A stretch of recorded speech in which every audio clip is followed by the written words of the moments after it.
సింహరాశి వారికి ఒకవైపు అష్టమ శని సంచార స్థితి జరుగుతూ ఉండగా 6వ స్థానంలో పంచగ్రహ సంచార స్థితి, ఆదివారం అమావాస్య సందర్భంగా గ్రహదోషాన్ని ఎలా తొలగించుకొని అదృష్టానికి ఎలా స్వాగతం పలకాలో ఈ వీడియోలో సవివరంగా సంపూర్ణంగా తెలుసుకుందాం.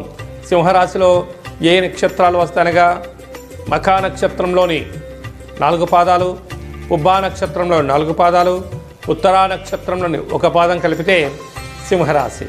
రాశాధిపతి రవి భగవానుడు. వీరికి రాశిలోనే కేతు సంచార స్థితి, సంతాన స్థానంలో బుధుడు, వివాహమైనటువంటి దంపతులకు పుత్రిక సంతాన యోగము, పిల్లల యొక్క చదువు అభివృద్ధి యోగదాయకం.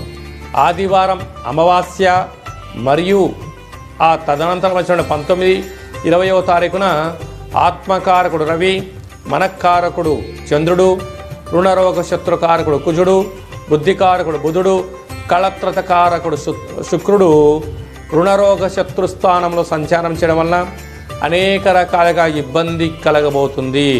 ఇలాంటి కాల సమయంలో మానవ ప్రయత్నంగా మౌనం, ధ్యానం, ఏకాగ్రత, సత్ప్రవర్తన, దేవతారాధన, కులదేవతల దర్శనం, గృహంలో తప్పగా ఒక గుమ్మడికాయను పూజ చేసి ఇంటి సింహద్వారాన్ని కట్టుకోవడం, నారికేల దీపాన్ని ఇంట్లో పెట్టుకోవడం, గుమ్మడికాయను పగలగొట్టి ఇంట్లో కాళ్ళ భైరవ స్వామి యొక్క స్మరణ అవసరం.